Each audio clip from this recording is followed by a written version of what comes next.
welcome back to another episode of The Verdict. I'm Alina. I'm Zariah. And today we have two special guests. Hi, my name is Kiara. Hey, what's up? My name is Zach.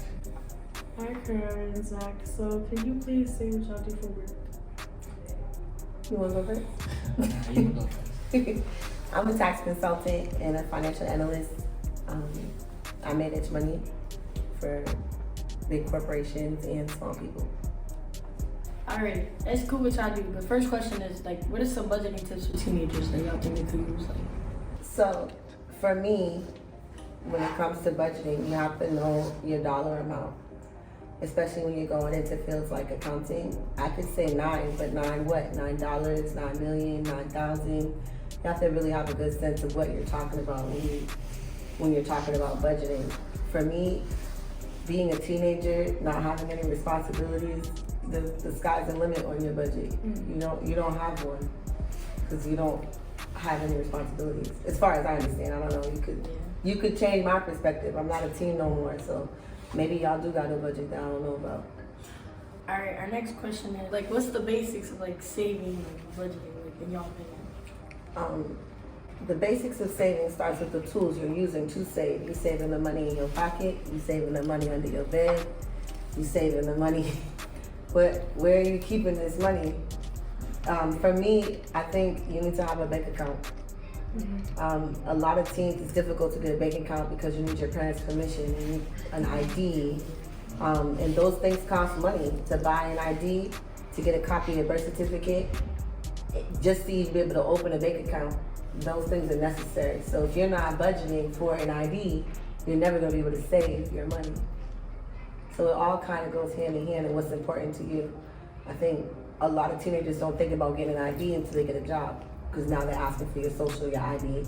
I didn't see my social security card until I was 16, because that was when I got my first job. I didn't even know my real name until I saw it on my social security card. Because that's your real name. I had two last names, never knew. So a part of saving is really just making sure you have the tools and the resources to be able to gather that money. It really boils down to what is important to you. It wouldn't be important to me to buy a bag of chips because I don't like chips. But it's whatever's important to you and what helps you to get to your goals, and that's what you have to focus on when you're making these decisions about your money. And a big part of that for me, and I didn't learn this until I got to college, it's a term that I want everybody to take from this. It's called opportunity cost. Every opportunity you take and create costs you something. And I want you to be mindful of what that is when you decide to do it. Opportunity cost could boil down to, do I want to eat or do I want to sleep? Something's going to cost you something. Sleeping is free. Eating costs money. Some people prefer to go to sleep than eat. But you need to eat to survive. So at what point are you going to put what first? That's where integrity and accountability comes in. Which one's more important? It's all important, but it's about what you prioritize. I don't know. When I was growing up, I had my family had like a savings account for me. So like they put money in it all the time, and they would just get money, get bigger and have more money as the stocks and interest and everything went up. So I guess you could but that's like a form of saving. So I mean, but I guess an application or an app. I guess think of it that way. Put your money in the app and it sits and you get money for it, and it incurs interest. That's it. That's what it is. It's called accumulated interest. So if you put your money in a savings account, the amount of money you have in that account tells them how much money they're going to be able to give you. So depending on the type of account you choose, I don't know a lot of local banks around here, but do some research, see which ones are giving the best interest rate. So some accounts will tell you, if you open an account and you save $500, we'll give you $200. If you open an account and you put in $20 a week, we'll give you 3% of whatever that is. So you have to do some research on the different types of banks. For me, a golden rule is that banks aren't the highest bidders when it comes to giving insurance. It's really credit unions. And you have to become a member of a credit union. And you can start that at this age. You just become a member of a credit union. And the difference between a credit union and a bank is that a credit union, you, as a member, you get to vote for who the president of that credit union is. And if they don't give you the money you want, you can vote them out. You don't know who the president of Bank of America is or the president of TD Bank is. You can't vote them out. So it's better to have a credit union so that you can have more power and say in where you keep your money and you get more money back. My next question is discussing the pros and cons of having a part-time job as a teenager. How does it impact us, like, in this generation? Definitely goes back to what I just said, opportunity cost. Do you want to spend your money and your time making $15 an hour? Right. Or do you want to spend your time educating yourself so that you can make more than that 3 years from now? You really have to spend your time in the right ways and how you're going to do it. Everything has an opportunity. When I say everything has an opportunity cost, I mean that in every step that I take, every direction I go, every choice I make. And you guys, although you're still young, you have control of your own choices. What are you choosing to do with your time and your energy and your money? All of that is going to be the difference between if I want to work part-time or if I want to go to school. Personally, if you're not getting straight A's, you should stay in school.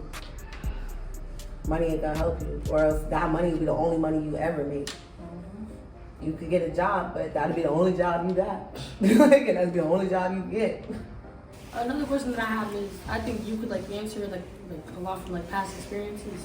How to start a small business as a teenager, not just like a clothing brand, like just a small business. Okay. So yeah, I actually have I do have experience in this. So I had a business before the one I have now. So I had So Gravy Productions. And what that was a media company. So we're doing podcasting just like this, same thing, branding and all that for the artists and whatnot. But we went down to City Hall to get the paperwork and everything to fill it out and become actually registered. And once you do that, you're good to go. So you get a business certificate down at City Hall. And after that, you pick your name, you register, you put the address, who's a part of it. They help you through it. Actually, they're pretty nice down there, to be honest. And yeah, I mean, it wasn't really hard to get the business started. What was hard was maintaining it and keeping it going, and finding the people to network with and the team, and keeping it all together for as long as you can. How would you say budgeting worked into you getting your own small business? So back to priorities and what you need. So if you're starting a business, say it's branding, you know what you need. You need a cutter, the Cricut machine to cut the designs. You need a heat press, at least the basics: heat press, the cut machine, and a computer. So if you budget what your priorities are and what's important to you, you'll be able to get those, because everything else is unnecessary or you don't need it. So you won't spend money on that. So you'll focus on what you actually need, and you buy what you need. Like the business certificate costs money, so you budget. Just like we were talking about with the ID and over the bank account, you budget for what's important. Once you do that, you can't really, you're staying on track for the whole time because you're putting things in that matter to the business. I kind of want to add to that too. When it comes to having a business, there are three main components. Like he was saying, when you build a team, there are three major parts of the team. You have operations. That is somebody who gets the business flowing, that gets things going, who gets those supplies, who gets the clients, that lets you know every day. There's finances, because you're collecting money for these things. And then there's also sales, who's making sure that somebody wants to buy whatever you're producing. So building your team and making sure you have people specializing in those areas, whether it be operations, money management, or in sales, is the key component to having a good business. Because yes, you can go down to City Hall and get an LLC, and that allows you to open a bank account, and that allows you to then be able to accept money from other institutions. But if you're not moving the money, if you're not making the money, you don't have a team of people that's producing these products that you're selling, then I wouldn't rush into spending that money just to get a bank account to put no money in it. So, because that's the difference, especially when it comes to taxes, between a business and a hobby. If you're not making over $600 a year, that's a hobby. It's not a business. It's something you like to do that you happen to make money for. When you have a business, you really make money. And you have to produce and show that money on paper so that when you're going to these banks, you can get those loans. I have a client that is grossing over $250,000 in sales, and all they do is birthday parties. All they do is birthday parties, and they're pulling in $250K a year just by throwing people's weddings and birthday parties. But you know why they can't get a loan from the bank? Because yes, they're selling their product for $250,000, but they're spending $250,000 on buying party supplies, on buying people to hire to set things up, on buying musicians, on buying balloons, on buying cakes. So when you look at their what's called a cash flow, they're really just breaking even. they're not profiting, and you want to make sure you're profiting if you're saying you have a business. Not everybody, it's not okay just to have a business. You want to have a profitable business. You want to be making the money. So step one is make the actual money. Then step two is to go down to City Hall and spend more so that you can have access to more. But it's nothing wrong with starting with a hobby. Everyone's hobbies can turn into business. Making clothes can turn into a business. Doing hair can turn into a business. Doing nails can turn into a business. Anything that you enjoy doing, you can turn it into a business. You just have to find a team of people that can help you push and sell that. Alright, is there like anything y'all want to say to us at the youth center? Like not even just us, anybody watching, like more tips, like anything before we wrap up? Anything like y'all want to add on? My big thing is to always have integrity, always be a good person. Nobody wants to work with you unless you're an honest and true person. There are a lot of people out here that make money in the wrong ways. That's why they lose them as well. So you want to make sure that you are doing things that you don't regret and that will always be able to keep you in a good position. Basically, networking, make a team, build a team, make sure you're doing what you want to do. At the end of the day, make sure that's what you want to do. Don't waste your time doing something you don't want to do.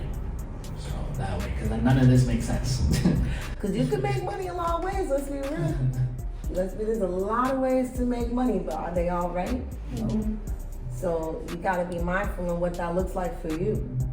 And it really boils down to what your core values are. What's important to you? Is family important to you?